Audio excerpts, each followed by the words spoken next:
Episode 4 begins at the Grey Havens, with Elrond and Galadriel preparing to leave for Eregion. Elrond says Eregion is 150 leagues away, which is just under 900 kilometers. On horseback that would take weeks, yet prepare for the show to make it 3 days.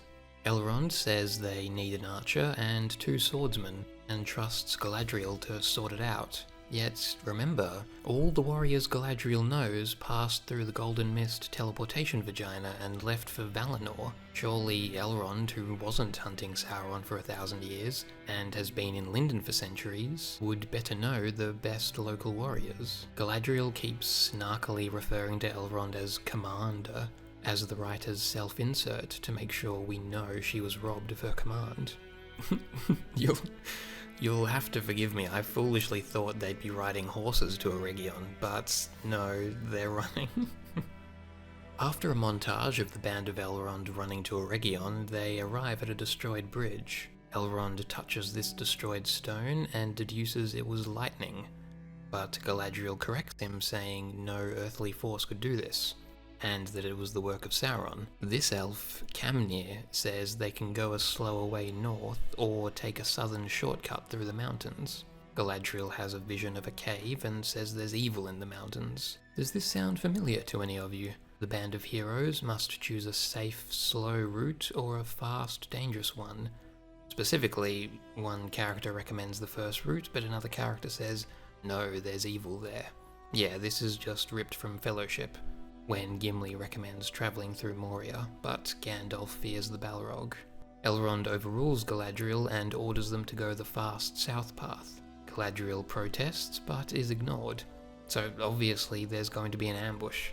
And let me guess, the music is going to go fucking mental as though it's a surprise. As they're leaving the broken bridge, Elrond chimps out at Galadriel for taking counsel from the ring, even though her warning will shortly be proved accurate.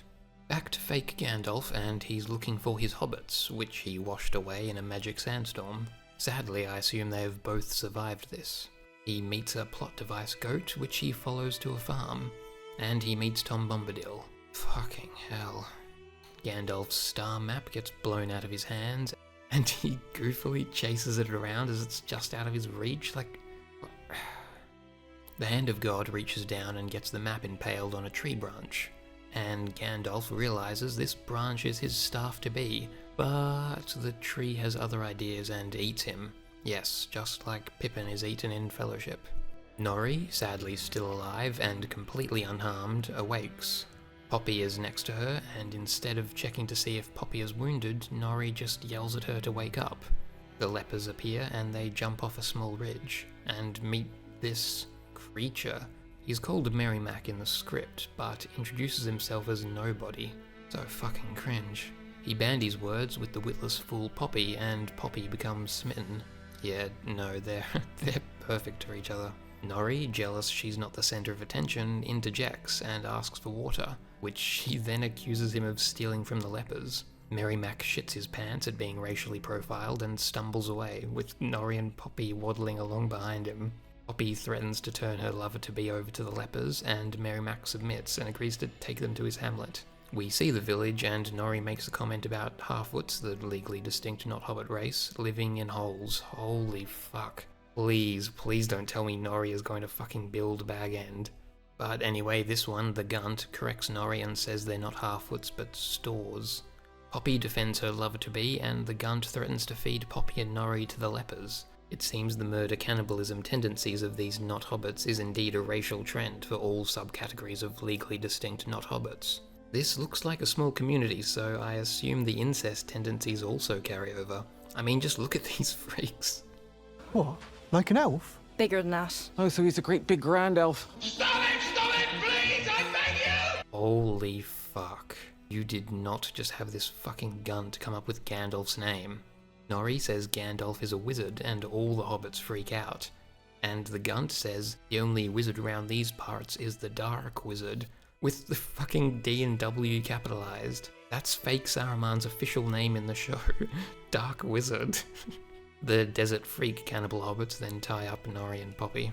And speaking of hopefully not Saruman, we're back to his lair. The leper complains about Gandalf's power, claiming 2 of his leper warriors were killed. So it really was a contrivance that Nori and Poppy were unhurt. Again, what the fuck are these directors doing? Why are they making Kieran Hines act like this? Anyway, fake Saruman sends the lepers after the hobbits and says he'll take care of Gandalf personally. Back to the tree that ate Gandalf, and Tom Bombadil rubs hard wood until the tree spits out Gandalf. While Gandalf is bathing, we hear Golderberry's voice, but she's never shown. Gandalf asks Tom Bombadil where the woman is, and Tom Bombadil claims there is no woman. What the fuck? Why? Gandalf heard her, we heard her, the script mentions her fucking name. Why is Tom Bombadil lying? Tom Bombadil then turns a map into bread, and Gandalf's already forgotten Tom Bombadil's name. He's also forgotten why he's looking for the stars, and he claims he's searching for his friends, but that's in reference to Nori and Poppy. Gandalf then wants Tom to teach him magic, and Tom agrees.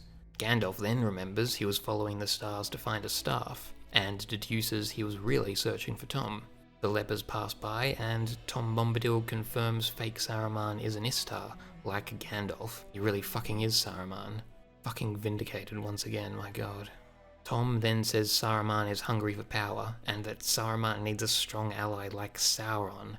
After an ad for Madame Web, we're back to the Band of Elrond. They find barrows. A barrow wight briefly appears, and they find the dead messengers. The black elf is then grabbed by magic chains and gets sucked off into a cave, and none of the elves go in to save him. They just stand there and listen to him get eaten. The barrow wights appear and a fight ensues, but the wights are immune to their weapons. Elrond finds weapons in a grave, and now they slowly kill the barrow wights. And when I say slowly, I mean their fight choreography is all slow and sloppy. With the wights dead, Galadriel deduces Sauron woke them up. Isildur, Arondir, and the Southlanders then look for Theo. Arondir mumbles through his dialogue, then finds a dead man, and we're back in Pelagia. Estrid suggests they search further north. Isildur then turns the aqueduct on, which also makes Estrid as wet as November. Arondir then accuses Estrid of being sworn to Adar, and when her lies go unbelieved, she attacks Arondir, but Arondir captures her. With Estrid in chains, Isildur and Arondir hunt for the other men sworn to Adar. Arondir then deduces Theo was not actually taken by men, and then we cut to the captured Theo, up a tree. Captured by, I guess, Ents, as they hinted at. Arondir, Isildur, and Estrid are walking through a swampy woods, and Isildur and Arondir get swallowed up by a swamp snake. Sadly, neither dies, and Arondir cuts their way out of its stomach. Back to Nori and Poppy, and the Gunt conveniently knew of Sadok and unties them. The Gunt then describes the Shire, a hobbit utopia that Sadok's ancestor set out to find. Nori then cries, finally an actor in this show who can fucking cry, while she describes that Sadok's ancestor never found the Shire, as Nori's hobbit tribe is still a nomadic group of cannibal murderers. Let me guess, Nori is going to be the Shire's founder and the builder of Bag End. The lepers then arrive, they slap the Gunt, which is great, and then leave. And we're back to the Band of Elrond. They've buried the Black Elf that no one tried to save, and Galadriel tries to convince Elrond that her ring is not evil. I thought they needed to hurry to Eregion, but here they are just standing by a lake. Galadriel asks Elrond to promise her that he will put opposing Sauron above all. Elrond says he won't make a promise to someone wearing a ring, but then immediately swears to Galadriel that he'll put opposing Sauron above all. Who wrote this fucking scene? Back to Isildur, Arondir, and Estrid. Because Estrid did not run away when Arondir and Isildur were swallowed by the snake, they uncuff her. Isildur goes to kiss her, only for Estrid to immediately steal his sword. Before Isildur can convince her to lower the sword, Estrid gets her skull crushed by an ant. Somehow I doubt she's actually hurt. Not Treebeard complains about orcs cutting down trees, then Arondir seduces the female ent. He also can't fucking cry. The she-ent holds Arondir's hand and gives him a flower, and then releases Theo.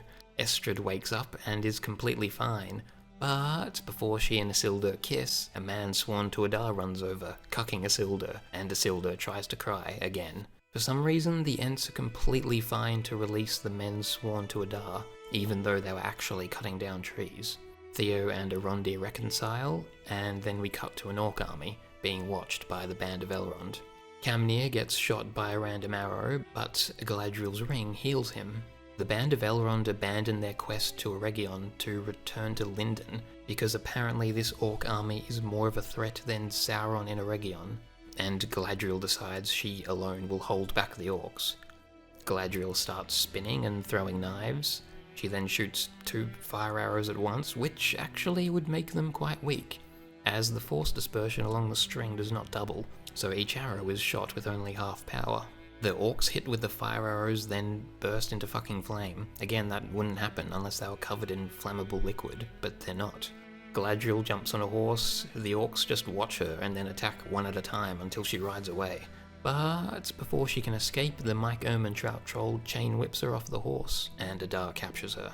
And that's it. Easily the worst episode so far, with the whole Grand Elf name bullshit and confirming Saruman's in the fucking show. The acting is still terrible, the writing is still horrific, and yes, there were more lore breaks this episode. What did we... Oh yes, Valinor. Valinor in the lore is a landmass that exists, and you can sail there. It is not a golden mist teleportation vagina. I mentioned Saruman in my last video, but I can do it again. Currently, we're in the Second Age, and Saruman, and the rest of the wizards, don't arrive in Middle-earth until like 1,000 years into the Third Age. And no, Saruman is not immediately evil. He only becomes evil after he reads the lore on the One Ring and starts to yearn for its power.